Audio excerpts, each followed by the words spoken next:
모두 다 같이 일어나셔서 오늘도 우리를 불러 예배케 하신 하나님께 감사하며 함께 사도신경으로 우리의 신앙을 고백하겠습니다. 나는 전능하신 아버지 하나님 천지의 창조주를 믿습니다. 나는 그의 유일하신 아들 우리 주 예수 그리스도를 믿습니다. 그는 성령으로 잉태되어 동정녀 마리아에게서 나시고 본디오 빌라도에게 난을 받아 십자가에 못 박혀 죽으시고 장사된 지 4일 만에 죽은 자 가운데서 다시 살아나셨으며 하늘에 오르시어 전능하신 하나님 우편에 앉아 계시다가 거기로부터 살아있는 자와 죽은 자를 심판하러 오십니다. 성령을 믿으며 거룩한 공교회와 성도의 교제와 죄를 용서받는 것과 몸의 부활과 영생을 믿습니다. 아멘.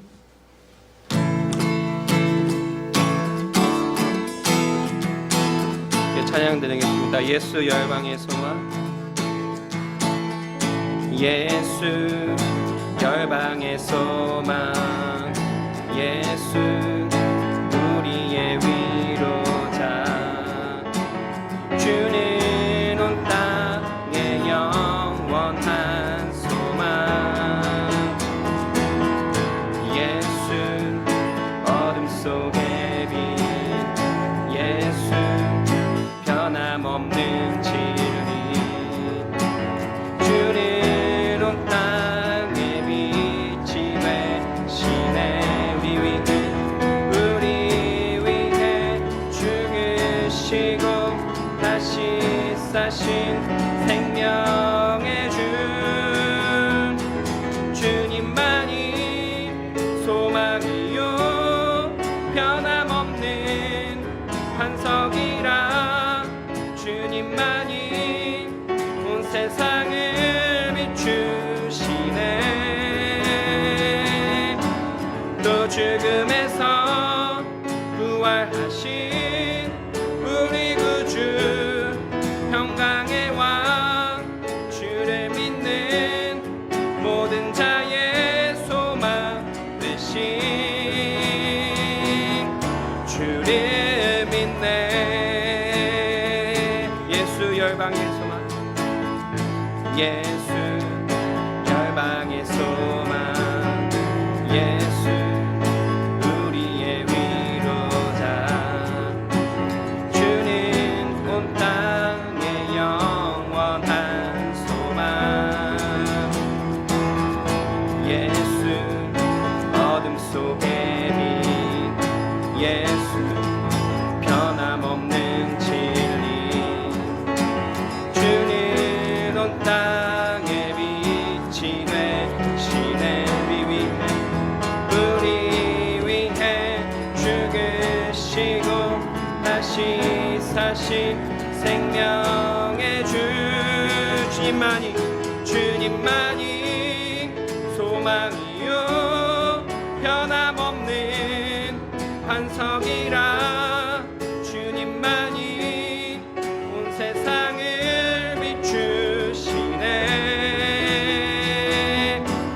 또 죽음에서 부활하신 우리 구주 평강의 왕, 주를 믿는 모든 자의 소망 되신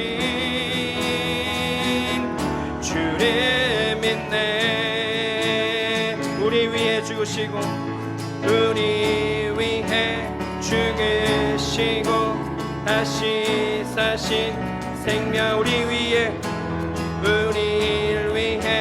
죽으시고 다시 사신 생명의 주, 주님만이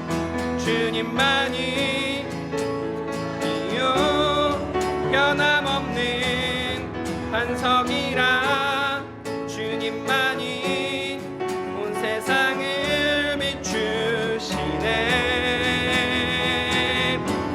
또 죽음에서 부활하신 우리 구주 평강의 왕, 주를 믿는 모든 자의 소망 되신 주님만이 소망이요, 주님만이 소망이요 변함없는 반석이라,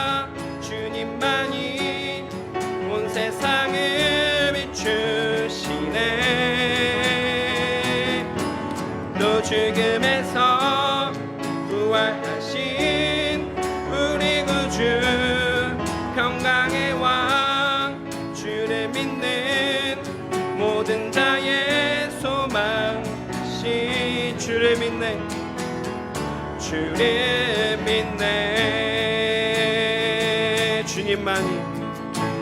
주님만이 소망이요 변함없는 반석이라 주님만이 온 세상을 비추시네 또 죽음에서 부활하신 우리 구주 평강의 왕 주를 믿는 모든 자의 소망 되신 주를 믿네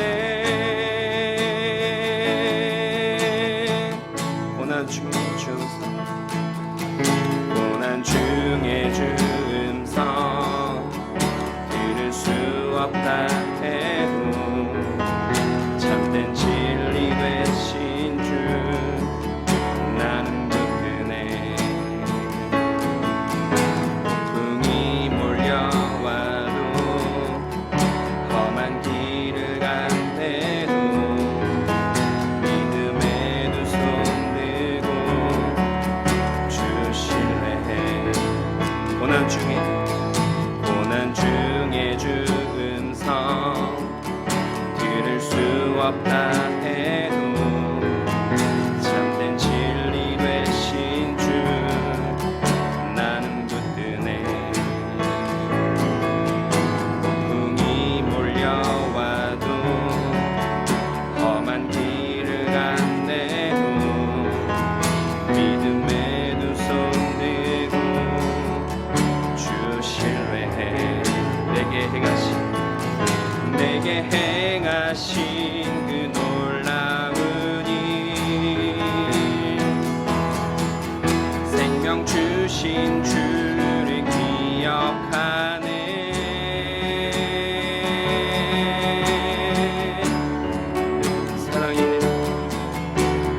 그 사랑이 내려와 날 자유케 하셨네 영원히 나는 주님의 것 산과 골짜기에서 내 영혼 노래하네 영원히 나는 주님의 것 주의 약속이 이루어져 주의 약속이 이루어져 소망이 넘칠 때도 은혜로운 주 손길 느낄 때도 주를 향한 갈망과 겸손한 마음으로 믿음의 두 손 들고 주 신뢰해 주의 약속이 이루어져 주의 약속이 이루어져 소망이 넘칠 때도 은혜로운 주 손길 느낄 때도 주를 향한 갈망과 겸손한 마음으로 믿음의 두 손 들고 주 신뢰해 내게 행하신 그 놀라운 일 생명 주신 주를 기억하네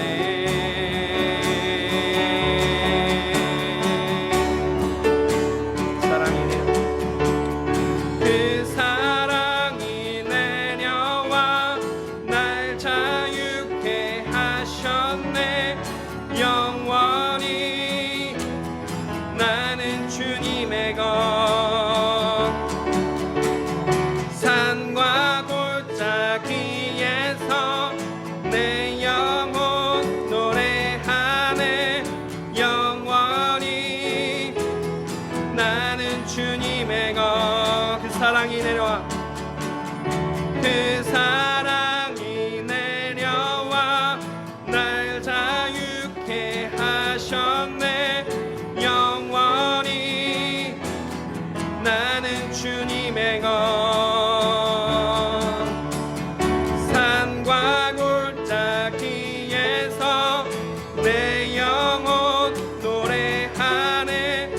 영원히 나는 주님의 것. 나의 삶, 나의 삶 주의 것. 내 모든 삶 오직 주의 것. 나의 삶, 나의 삶 주의 것. 내 모든 삶 오직 주의 것. 나의 삶, 나의 삶 주의 것. 내 모든 삶 오직 주의 것. 문다. 나의 삶, 나의 삶 주의 것. 내 모든 삶 오직 주의 것. 사랑이 내려와, 그 사랑이 내려와 날 자유케 하셨네. 영원히 나는 주님의 것.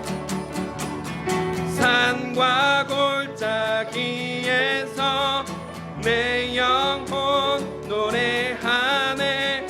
영원히 나는 주님의 것. 사랑이 내려와, 그 사랑이 내려와 날 자유케 하셨네.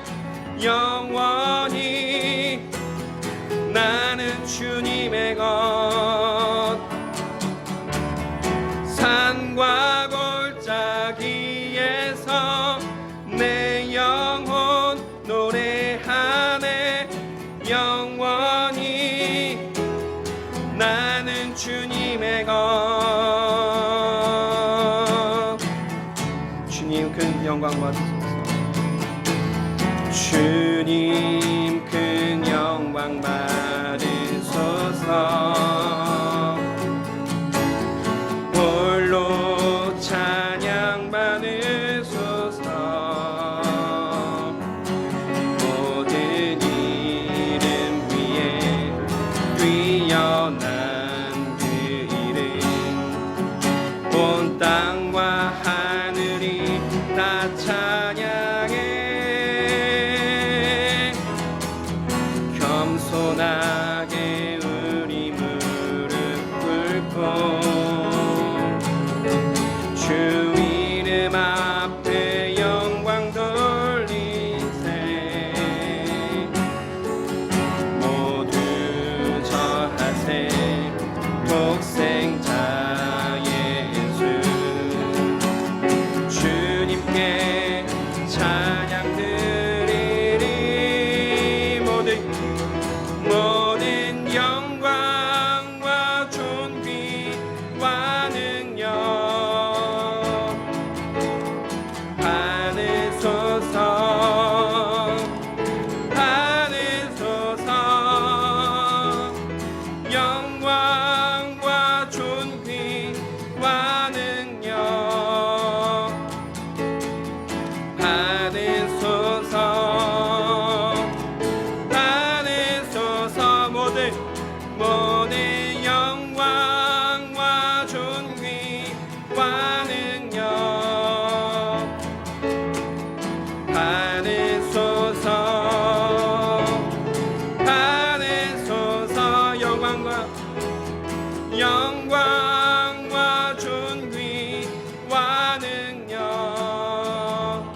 살아계신 하나님 그리스도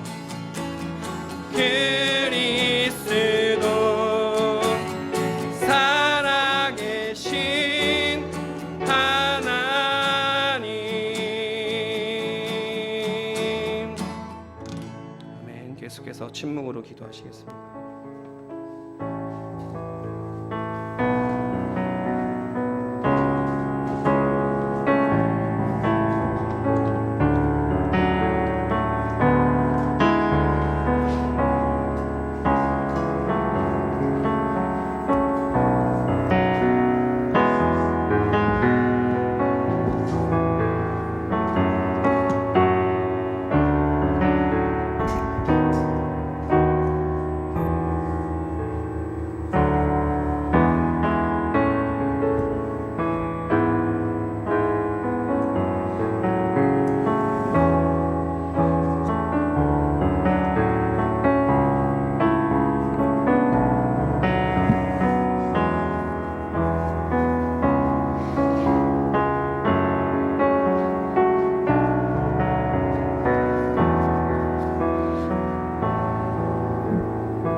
모든 영광과 존귀 주님 홀로 받으옵소서. 주님은 우리의 찬양받기에 합당하십니다. 지금 이 시간 온 세계 피조물들이 하나님을 예배하고 찬양합니다. 그 창조주를 오늘 우리도 찬양하고 예배할 수 있어서 감사합니다. 주님의 자녀 삼아 주셨습니다. 우리가 땅을 딛고 사는 곳에서 미움이 가득한 곳에 우리가 예수 그리스도의 사랑으로 살아가게 하시고 욕심과 갈등이 가득한 곳에 우리가 나아가 그리스도의 빛으로 거하게 하옵소서. 그렇게 살기에 부족한 우리이지만 하나님 힘주시고 믿음 주셔서 작은 예수로 살아갈 수 있는 우리 되게 하옵소서. 예배에 초대하셨사오니 이 예배가 얼마나 큰 특권인지를 알고 감격하며 감사합니다. 그래서 예물 가져왔사오니 하나님 우리의 마음을 받아주시고 이 예물이 쓰이는 곳에 하나님 사랑이 더욱 전파되게 하옵소서. 우리 여전히 연약합니다.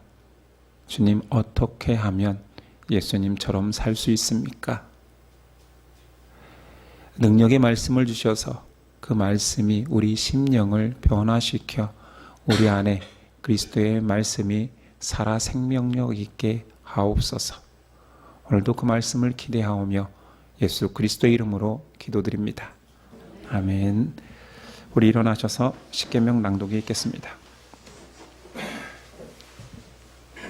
하나님이 이 모든 말씀으로 말씀하여 이르시되 나는 너를 애굽 땅 종되었던 집에서 인도하여 낸 네 하나님 여호와니라.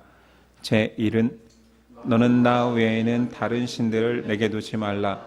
제2는 너를 위하여 새긴 우상을 만들지 말고 또 위로 하늘에 있는 것이나 아래로 땅에 있는 것이나 땅 아래 물속에 있는 것에 어떤 형상도 만들지 말며 그것들에게 절하지 말며 그것들을 섬기지 말라. 제3은 너는 내 하나님 여호와의 이름을 망령되게 부르지 말라. 제4는 안식일을 기억하여 거룩하게 지키라. 제5는 내 부모를 공경하라. 제6은 살인하지 말라. 제7은 간음하지 말라. 제8은 도둑질하지 말라. 제9는 내 이웃에 대하여 거짓 증거하지 말라. 제10은 내 이웃의 집을 탐내지 말라. 예수께서 이르시되 내 마음을 다하고 목숨을 다하고 뜻을 다하여 주 너희 하나님을 사랑하라 하셨으니 이것이 크고 첫째 되는 계명이요 둘째도 그와 같으니 내 이웃을 내 자신같이 사랑하라 하셨으니 이 두 계명이 온 율법과 선지자의 강령이니라. 아멘.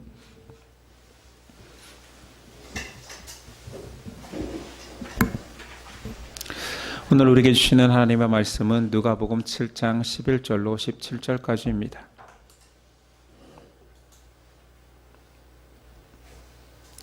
누가복음 7장 11절에서 17절까지 저 여러분들이 한 절씩 교독하겠습니다. 11절입니다. 그 후에 예수께서 나인이란 성으로 가실새 제자와 많은 무리가 동행하더니 성문에 가까이 이르실 때에 사람들이 하나 죽은 자를 보나오니 이는 한 어머니의 독자요 그의 어머니는 바오라. 그 성에 많은 사람도 그와 함께 나오거늘 주께서 과부를 보시고 불쌍히 여기사 울지 말라 하시고 가까이 가서 그 판에 손을 대시니 맹 자들이 서는지라. 예수께서 이르시되 청년아 내가 네게 말하노니 일어나라 하시매 죽었던 자가 일어나 앉고 말도 하거늘 예수께서 그를 어머니에게 주시니 모든 사람이 두려워하며 하나님께 영광을 돌려 이르되 그는 선지자가 우리 가운데 일어나셨다 하고 또 하나님께서 자기 백성을 돌보셨다 하더라. 함께 읽습니다. 예수께 대한 이 소문이 온 유대와 사방에 두루 퍼지니라. 아멘. 오늘 말씀의 제목은 주께서 불쌍히 여기사. 주께서 불쌍히 여기사라는 제목으로 나누겠습니다. 누가복음 7장을 보고 있습니다. 누가복음의 별명인 가난한 자의 복음서의 특징이 세 인물을 통해 7장에서 드러나고 있다 했습니다.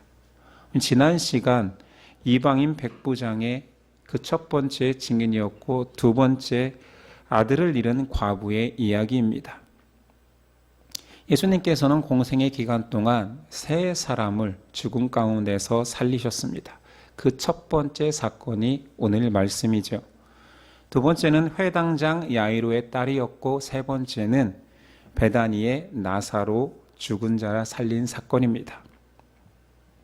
기적 중에서도 당연히 죽은 자가 살아난 기적이 가장 놀라운 사건일 것입니다. 누가는 이 사건, 이 놀라운 일에 대해서 확증하기 위한 두 가지 단서를 제시합니다. 11절 그의 예수께서 나인이란 성으로 가실새 제자와 많은 무리가 동행하더니 그리스도를 지금 따르는 제자들 뿐만 아니라 많은 군중들이 예수님을 따라다니고 있습니다. 그들만 목격한 것이 아니고 아들을 잃어 여인을 위로하기 위한 조문객들도 그 현장에 있었습니다. 그리고 누가는 또한 이 사건의 현장의 지명을 정확히 언급합니다. 나인이라는 성이지요. 누가는 이 역사적 사건의 사실성을 증거하기 위해서 많은 증인과 지명을 기록하였습니다. 근데 이 이적은 굉장히 독특한 면이 있습니다. 첫 번째 독특한 면은 죽은 자의 어미가 예수님께 와 간청한 것도 아니고 그 일이 안타까워서 그 주변 사람들이 예수님께 요청한 것도 아닙니다. 아마도 죽기 전이었으면 권능의 예수님이 오신다 하면 당연히 병고침을 요청했겠지요. 그런데 죽어버린 마당에는 희망이 끊어진 상태 같습니다. 당시에 모든 사람들이 죽은 자의 부활을 상상조차 하지 못했던 것이지요. 물론 이스라엘 역사 속에서 이런 권능을 행한 선지자가 없었던 것은 아닙니다. 구약 성경 두 선지자가 죽은 자를 살렸죠. 알다시피 엘리야와 엘리사입니다. 이스라엘 백성은 구약 성경 속에서 그 놀라운 일들을 알고는 있었지만 믿음으로 믿기는 했겠지만 벌써 900년 전에 일어난 일이어서 그냥 전설같이 전해졌겠지요. 심지어 예수님을 믿고 따르는 자들조차도 예수님이 죽은 자를 살릴 거라는 기대조차 없습니다. 요한복음 11장 21절에 나사로 부활 사건의 마르다의 말입니다. 마르다가 예수께 여짜오되 주께서 여기 계셨더라면 내 오라버니가 죽지 아니하였겠나이다. 예수님은 어느 누구도 요구하지 않은 이 죽음 앞에서 13절 주께서 과부를 보시고 불쌍히 여기사 울지 말라 하시고 예수님께서 그냥 죽음의 행렬을 목도하고 아마 그 죽음의 행렬에서 가장 슬피 우는 과부를 보셨겠지요. 그녀에게 찾아가 자발적으로 이적을 베풉니다. 언뜻 보면 그냥 우연히 마주친 것 같습니다. 그러나 만물을 다스리는 주님에게 우연은 없지요. 하나님의 섭리 가운데서 그 죽음을 생명으로 바꾸시기로 계획했던 것입니다. 예수님은 원래 이런 목적을 가지고 이 땅에 오셨잖아요. 불쌍한 자들을 위하여서 이 땅에 오셨습니다. 예수님은 사람의 안타까움을 누구보다도 잘 아십니다. 그 여인의 상황도 말하지 않았지만 죄송합니다. 남편 없이 한 아들만 의지하고 살던 과부였던 것을 알았던 것이지요. 너무 안타까운 그 피부치를 잃은 상황을 예수님은 깊이 공감했기 때문에 성경은 아예 기록되어 있어요. 불쌍히 여기사. 헬라어 불쌍히 여기사는 에스플랑크 니스데라는 굉장히 독특한 단어입니다. 창자가 뒤틀려지다라는 어원에서 나온 말입니다. 예수님이 그냥 안타깝다가 아니라 그 죽음의 행렬에 과부의 슬픔을 보고 창자가 뒤틀리는 아픔을 느꼈다는 거지요. 우리는 이 마음을 너무 잘 표현한 사자성어를 알고 있습니다. 단장지혜, 창자가 끊어진 애통함이라는 뜻이지요. 잠깐 그 유래를 보면 이렇습니다. 진나라 장수 환온이 병사들과 함께 강을 올라가고 있습니다. 강가에서 놀던 원숭이 새끼 한 마리를 병사 하나가 그냥 잡아왔어요. 뒤늦게 그 사실을 한 어미 원숭이가 백리를 따라옵니다. 배를 따라 백리를 오다가 강폭이 좁아지는 곳에서 어미가 자식을 구하기 위해서 물로 뛰어들었지만 죽어버립니다. 한 병사가 그 어미의 시체를 건져서 보니 막 피 흘리고 있으니 무슨 일인가 해서 배를 갈라보니 창자가 다 끊어지고 녹아 있어서 나온 유래된 단장지혜. 예수님께서 자기하고 아무 상관도 없고 관련도 없는 한 여인을 보시면서 단장지혜를 느끼십니다. 창조주가 자신의 피조물을 보며 심히 아파하고 있는 것입니다. 알다시피 예수님은 창조주십니다. 제2위격을 지니신 성자 예수께서 창자가 뒤틀리는 아픔으로 이 여인을 위로하고 계시지요. 이 여인의 아픔에 공감하고 계시지요. 모든 사람은 태어나는 순간부터 생로병사의 두려움과 고통 속에서 살아갑니다. 우리가 젊어서나 나이 어릴 때에는 질병이 멀고 죽음이 멀기에 망각하는 것이지 우리하고 상관없는 일은 아니잖아요. 오늘이나 내일 당장 이 일이 자신에게 닥치면 어제까지 내가 쌓았던 소망과 생명의 기쁨들은 일순간 고통으로 바뀝니다. 사람은 태어나는 순간부터 어쩌면 살아가고 있지만 죽어가고 있는 것이지요. 사람은 살지만 사실은 죽음을 잘 모르지 않습니까? 제가 죽음에 대해서 좀 강하게 경험한 두 가지 사건을 이야기할까 합니다. 몇 번 이야기했던 것도 같아요. 제가 대학교 1학년 때 1년 선배인 교회 형 하나가 특전사로 해상훈련을 하다가 순직했습니다. 교회에서 청년 중에는 저와 장로님 아들, 그 죽은 형의 동기인 장로님 아들이 참석했습니다. 장로님 아들은 장로님 차를 타고 일찍 출발했고 저는 교회 봉고를 타고 늦게 도착했습니다. 일찍 도착한 장로님 가정은 연결식장에서 제공한 식사를 했습니다. 나중에 도착한 저희는 그런 식사는 못했지요. 근데 제가 좀 놀랬던 것은 그 죽은 형의 여동생이 저에게 했던 말입니다. 오빠, 그날 가장 힘들었던 일은 같이 갔던 형의 이름을 대면서 장로님 아들, 밥을 너무 맛있게 먹고 있던 모습이었어. 아니, 저도 일찍 도착했으면 아마 밥 먹었겠지요. 상식적으로 장례식장 가서 밥 안 먹습니까? 위로하러 온 사람들이 가족처럼 힘들어할 수는 없지요. 우리 장례 전통에서 장례식장 가서 위족을 위로하는 관습상 우리는 밥도 잘 먹어주고 오히려 떠들썩하게 놀아주는 것이 위족들을 위로하는 거 아니었습니까? 그러나 실상은 우리는 죽음이 어떤 결론인지 모르기 때문에, 온전히 이해할 수 없기 때문에 그렇게 행동하는 것은 아닐까요? 또 한 가지 죽음에 대한 경험은 제가 사역하면서 가장 힘들었던 조문 설교입니다. 절대 이런 일이 없어야겠지만 성도 중 남편이 빚에 쪼들려 죽음을 택했습니다.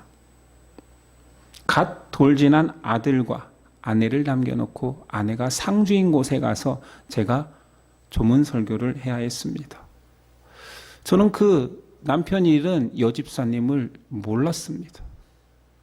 왜냐하면 저는 저희 교구 사람만 관리하기 때문에 타 교구의 장례식을 갈 이유가 없었는데, 해가 바뀌고 새로운 사역자가 부임했는데 갓 부임했기 때문에 교구 파악이 안 됐다고 담임 목사님이 저를 보내셨습니다.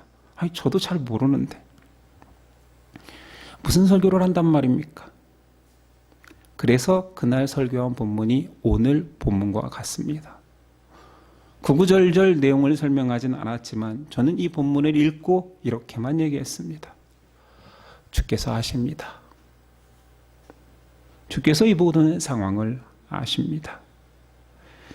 주님은 사람의 결말을 아시고 죽음에 대해서 우리보다 정확히 아시고 해결해 주십니다. 인간적으로는 참 의미 없는 말이죠. 주께서 아시는데 어쩌라고요. 주님께서 해결해 준다고 했는데 이 불상사를 다시 막을 수 없잖아요. 그러나 거기에 단서하는 것은 사람은 이 죽음을 이해할 수 없다입니다. 어떤 정신에 설교했는지 모르겠지만, 어떻게 위로했는지 모르겠지만, 저는 조문 예배를 마치고 권사님들에게, 타 교구 권사님들에게 부탁을 했어요. 우리 식사는 하지 맙시다. 첫 번째 경험하고 연결되는 거예요. 거기서 밥까지 먹고 가고 맛있게 먹으면 또 상처받을 거 아니에요.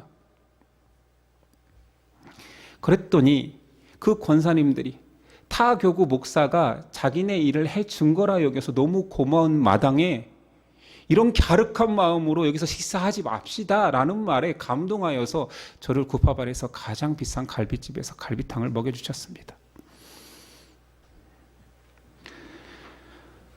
목사는 사람이 할 짓이 아닙니다. 동에서 울고 서에서 웃는 직업이죠. 거기 갔던 사람들이 간접적으로 죽음을 이해하고 아파하고 진심으로 위로했을 것입니다. 가짜가 아니었죠.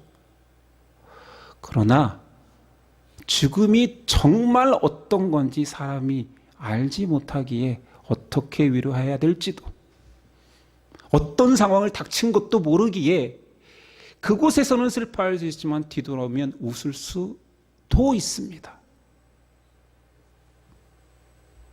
죽음은 죽은 자도 잃은 자도 조문 자도 진정한 의미를 알지 못합니다. 사람은 사망과 죽음을 온전히 이해할 수 없습니다. 오직 하나님만 아시지요. 죽음과 인생의 끝을 정확히 아시는 절대자 예수 그리스도께서 오늘 과부에게 오셔서 그의 아픔을 위로하십니다. 그분만 하실 수 있는 위로를 하시는 것이지요. 그리고 그 아들을 살리십니다. 14절. 가까이 가서 그 관에 손을 대시니 맨 자들이 서는지라. 예수께서 이르시되 청년아 내가 네게 말하노니 일어나라 하시매. 가까이 가서 관에 손을 댔다라고 표현되어 있는데 그 당시 유대인은 관을 쓰지 않습니다. 그냥 번역상 관이겠지요. 그 당시의 전통은 죽은 자를 천으로 감싸고 들것 같은 곳에 들고 가는 상황입니다. 그러니까 예수님께서 관에 손을 댄 게 아니라 죽은 자의 시신에 손을 댄 것이 맞습니다. 명백하게 율법을 범한 것입니다. 경건한 유대인이라면 죽은 시체를 만졌으면 정결례를 행해야 되는 상황입니다. 율법을 범한 것입니다. 예수님 율법을 너무 잘 아시지요. 그러나 죽은 자의 시신을 만져 안수한 것입니다. 안수를 이해하려면 제사를 이해하면 됩니다. 제사자는 제물을 가져와 자신의 모든 죄를 그 제물에게 안수하여 전가합니다. 안수는 죄의 전가지요. 그리고 제물은 죽습니다. 사망은 죄의 삭시입니다. 예수님께서 죽은 자에게 안수한 그 행위는 그의 죽음을 가져오시고 예수 안에 있는 생명을 그에게 부여하신 바꾸는 행위였습니다. 예수님은 그러기 위해서 이 땅에 오셨지요. 사망을 생명으로 바꾸고 죄의 삭을 자신이 직접 가져가셨습니다. 예수님 공생의 기간 동안 3명의 사람을 죽은 자를 부활시킨 사건은 어쩌면 이스라엘 백성에게 3이라는 완전수로 내가 죽음에서 생명으로 바꾸는 메시아임을 선포하기 위함이었을지도 모릅니다. 그리고 예수님 청년에게 말씀하십니다. 산자처럼 부릅니다. 청년아. 말이 됩니까? 무슨 코미디입니까? 죽어서 장례하고 있는 자에게 청년아. 그리고 산자처럼 명령하십니다. 일어나라. 창조주가 죽은 시체라 할지라도 명령하면 순종해야 됩니다. 예수님은 돌들로도 소리치게 할 수 있고 군사로 만들 수도 있는 분 아닙니까? 이런 권능을 구약에서도 보여주셨지요. 에스겔 선지자에게 골짜기에 뼈가 가득한 곳으로 인도하십니다. 그리고 말씀하시죠. 에스겔 37장 3절 이하입니다. 그가 내게 이르시되 질문하는 것입니다. 인자야, 이 뼈들이 능히 살 수 있겠느냐 하시기로 내가 대답하되 주 여호와여 주께서 아시나이다. 또 내게 이르시되 너는 이 모든 뼈에게 대언하여 이르기를 너희 마른 뼈들아 여호와의 말씀을 들을지어다. 주 여호와께서 이 뼈들에게 이같이 말씀하시기를 내가 생기를 너희에게 들어가게 하리니 너희가 살아나리라. 이것이 창조주의 권능입니다. 돌이든 말라 비틀어진 생명의 호흡조차 없는 생기조차 없는 그 뼈에게 일어나라 하면 살이 붙고 뼈가 붙어 순종할 수밖에 없는 것이 창조주의 권능이지요. 예수님께서 말씀하십니다. 요한복음 5장 25절. 진실로 진실로 너희에게 이르노니 죽은 자들이 하나님의 아들의 음성을 들을 때가 오나니 곧 이때라 듣는 자는 살아나리라. 아멘이지요. 창조주가 세상을 창조하실 때 말씀으로 명령하시니 모든 것들이 지어졌습니다. 창조주가 선포하여서 아니 무에서 유도 창조하시는 그분이 죽은 자에게 살아나라 하는 것은 그냥 상식인 거지요. 그런 의미에서 우리에게 생명, 영원한 부활을 하나님께서 말씀으로 약속하셨습니다. 그것은 이루어질 일이 아니라 이루어진 것입니다. 약속했다니까요, 창조주가. 이런 놀라운 사건에 대해서 주변 반응은 두려움입니다. 16절. 모든 사람이 두려워하며 하나님께 영광을 돌려 이르되 큰 선지자가 우리 가운데 일어나셨다 하고 또 하나님께서 자기 백성들을 돌보셨다 하더라. 지금 이스라엘 백성에게 큰 선지자가 나타났다라고 할 때 그 큰 선지자는 앞에서 말했던 죽은 자를 살렸던 선지자 엘리야와 엘리사였겠지. 엘리야는 사렙과 과부의 아들을 살렸고 엘리사는 수넴 여인의 아들을 살렸습니다. 그들이 살리는 과정은 엘리야는 3번 죽은 자에게 엎드리며 하나님께 간구해서 살렸습니다. 엘리사도 비슷하지요. 눈과 눈이 마주하고 코가 입과 입이 마주한 상태로 끌어안고 기도하여서 살렸습니다. 그들은 도구였죠. 중보자였을 뿐입니다. 간구하는 하나님께 외쳐서 간절히 기도해서 응답받았습니다. 그런데 창조주이신 예수님은 그냥 명령하십니다. 이것이 큰 선지자가 아닌 예수님께서 메시아라는 확증이지요. 죽은 자를 살리니 주변의 반응은 두려움입니다. 그들이 예수님이 병을 고칠 때에는 두려움이 아니라 더 간절히 메어 달리고 수많은 소문에 의해서 예수님께 달려듭니다. 그런데 죽은 자를 살려놨더니 두려운 거예요. 사람이 감당하기 힘든 사건인 거예요. 진정한 전능자, 신을 만났을 때의 사람 반응 아니겠습니까? 아니, 나를 만드신 분, 나를 죽이고 살리는 생사 여탈권을 가지신 그분 앞에 누가 기쁜 마음만 있겠습니까? 불신자는 어떤 권능이 나타날지 몰라 두려워할 것이고, 믿는 자라면 그 하나님 앞에서 경외심으로 드렸겠지요. 그 창조주께서, 하나님의 독생자이신 예수 그리스도께서 과부를 아십니다. 과부의 사정을 아시고 그 과부를 불쌍히 여기십니다. 우리 모든 사람이 지금 살아있지만 어쩌면 나인성 죽음의 행렬에 같이 걸어가고 있는 인생과 비슷하지 않을까요?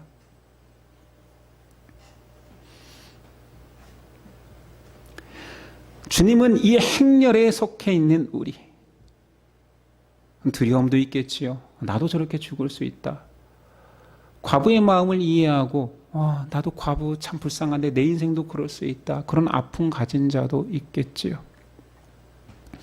그런데 독특하게도 예수님은 오늘 기적에 중점을 둔 것이 아니라 그 죽음을 맞이한 과부의 마음, 연민의 마음에 초점을 두고 있습니다.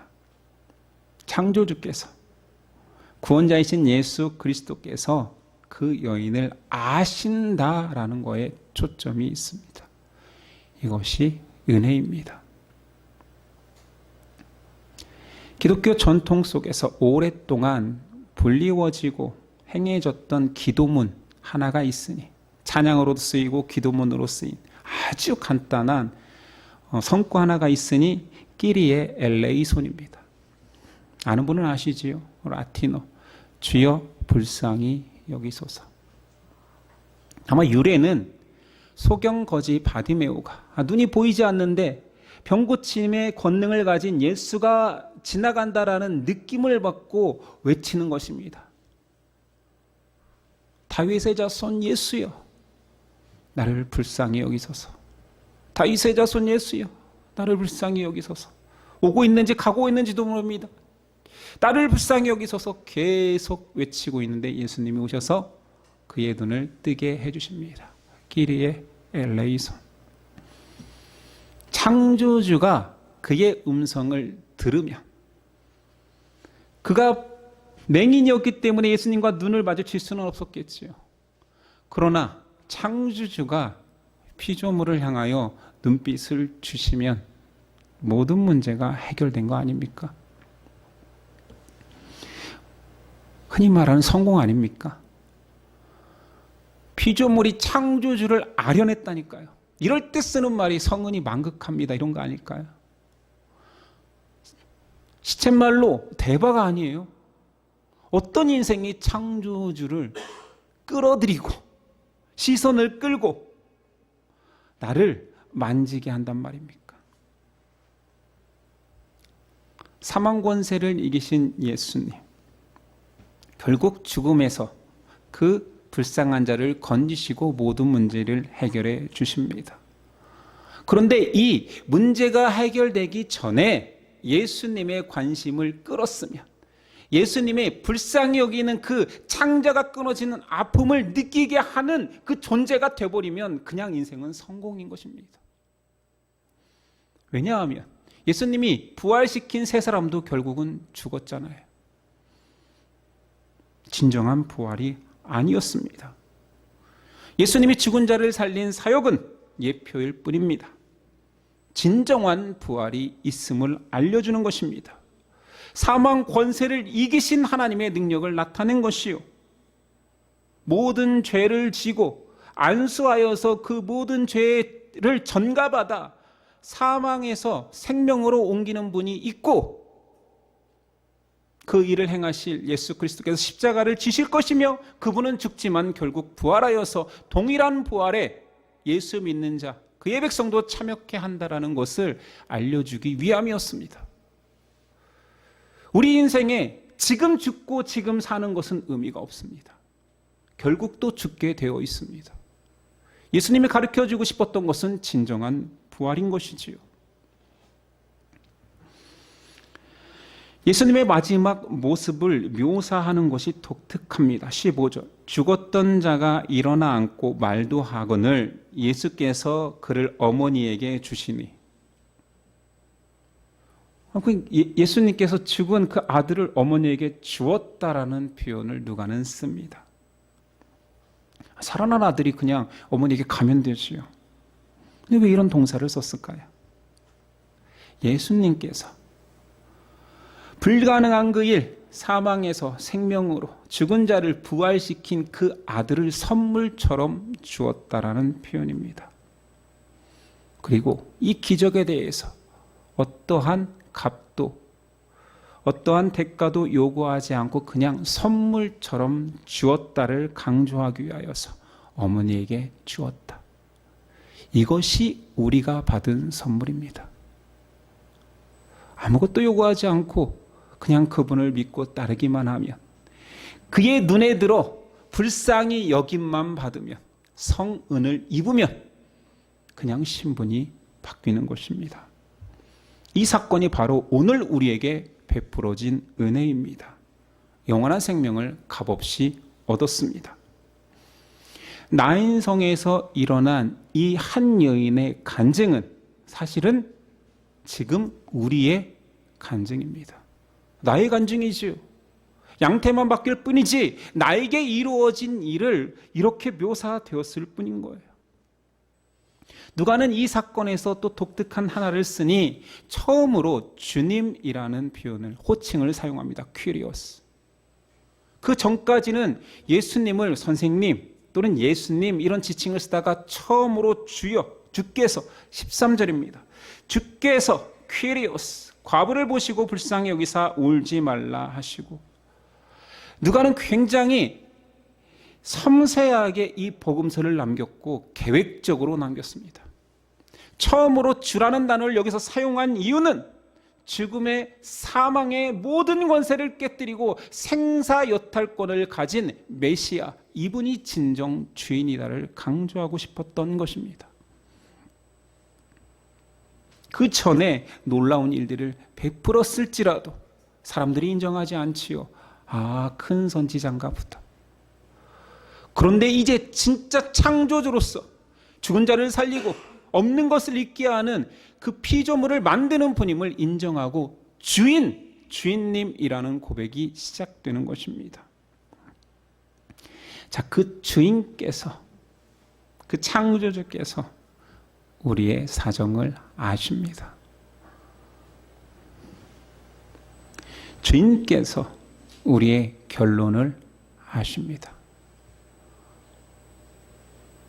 인생을 이야기하며 젊었을 때에는 죽음을 논하지 않고 망각하고 살아갈 뿐이지만 살다 보면 그냥 인생은 죽음이 결론입니다.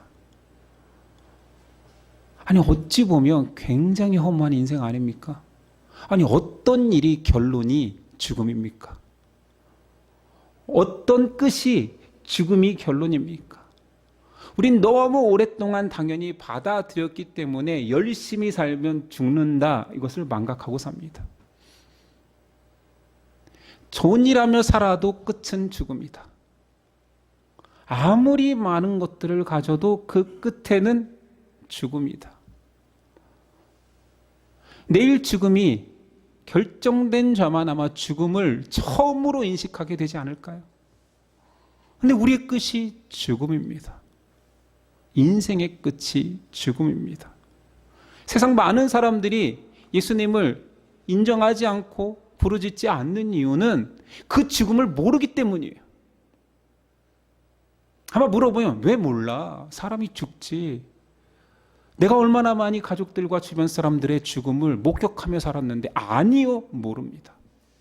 그렇게 많이 목격해도 모릅니다. 안다면 그렇게 살 수 없잖아요. 죽음의 문제를 해결해야 되잖아요. 그게 무섭다면서요. 죽음이 무섭다고요? 아니요, 세상 사람들은 죽음이 무섭지 않습니다. 지금 내가 바로 죽겠다라고 결심하는 자도 그 죽음이 얼마나 무서운 건지 모르니까 그러는 거 아닙니까? 세상은 죽음을 모릅니다. 하나님만 아십니다. 인생의 끝, 결론이 얼마나 무서운 것인지 그날에 심판이 이루어지며 너 행한 모든 것들을 통하여서 영원한 벌과 영원한 상이 있다라는 사실을 모릅니다. 그러니 우리가 지금 이렇게 살고 있지요. 주인님께서, 우리의 주님께서 사망을 생명으로 옮기십니다. 주께서 사람을 살리시고 구원하십니다. 이것을 안다라면 너무 명백한 인생의 답이 있습니다. 사람은 죽어가고 그 끝은 죽음입니다. 창조주는 그 죽음을 생명으로 바꾸시고 단순히 한번 오늘 과부의 아들처럼 살리시는 것이 아니라 영원히 살리신다라는 것을 안다라면 우리가 할 수 있는 일은 단 하나겠지요. 끼리에 엘레이손, 주여 불쌍히 여기소서. 우리가 할 수 있는 최고의 기도는 끼리에 엘레이손. 우리가 할 수 있는 최고의 찬양은 끼리에 엘레이손. 주여 나를 좀 봐주세요. 예수님 나를 좀 만져주세요.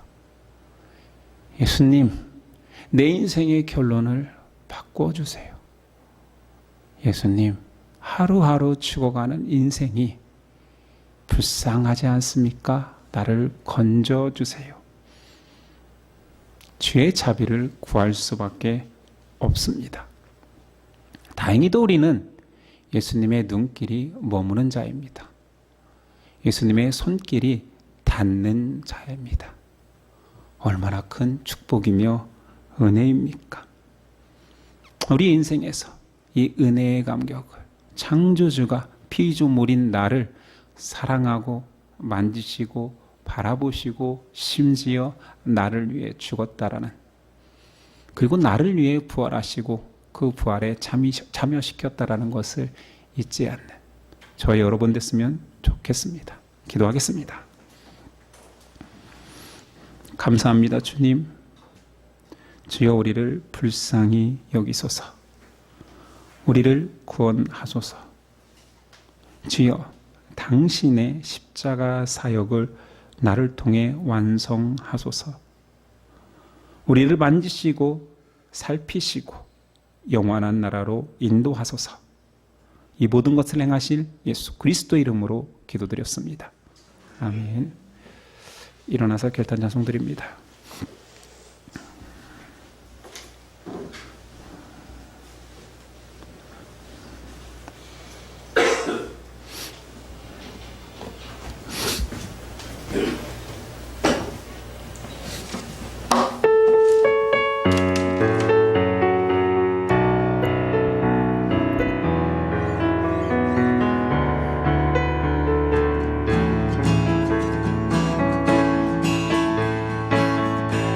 예수 열방의 소망 예수 우리의 위로자 주님 온 땅의 영원한 소망 예수 어둠 속의 빛 예수 변함없는 진리 주님 온 땅의 빛이 되시네 우리 위에 죽으시고 다시 사신 생명의 주 주님만이 소망이요 변함없니 반석이라 주님만이 온 세상을 비추시네 또 죽음에서 부활하신 우리 구주 평강의 왕 주를 믿니 모든 자의 소망 되시 주를 믿네 예수 예수 열방의 소망 예수 우리의 위로자 주님 온 땅의 영원한 소망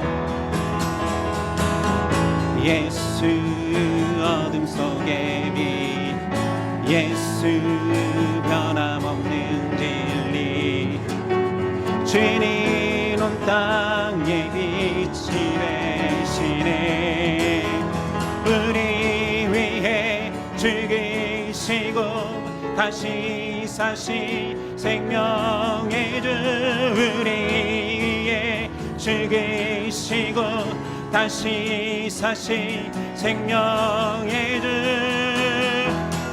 주님만이 소망이요 변함없니 반석이라 주님만이 온 세상을 비추시네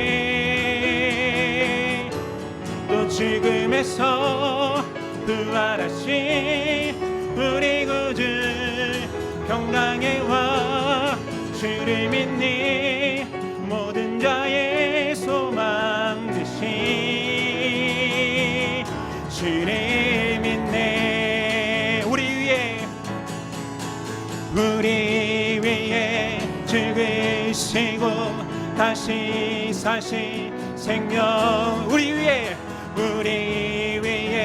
죽으시고 다시 사신 생명의 주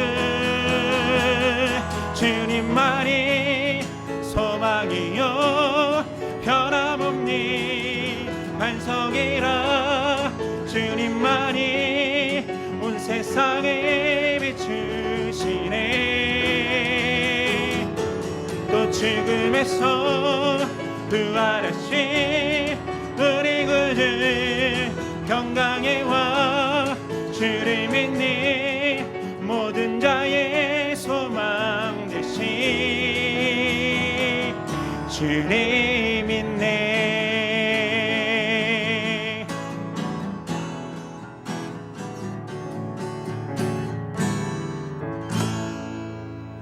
아멘. 기도하겠습니다.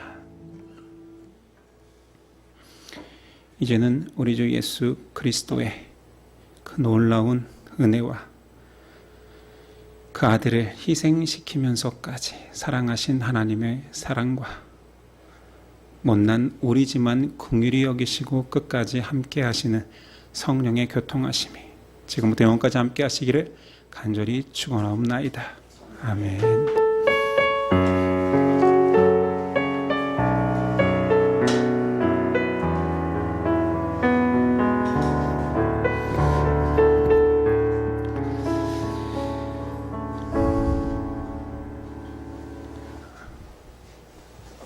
자, 오늘은 옆 사람과 인사하지 않고 자신에게 자신이 이야기했으면 좋겠습니다. 주님이 나를 아신다. 이것이 은혜다. 이것이 은혜다. 네. 이런 고백으로 한 주를 사셨으면 좋겠습니다. 오늘은 셋째 주 운동주일입니다. 좋은 교제의 시간이 되시길 바랍니다. 이번 주 수요일부터 다시 수요 성경 공부가 재개됩니다. 참고하시기 바랍니다. 예배를 마치겠습니다. 한 주간도 승리하십시오.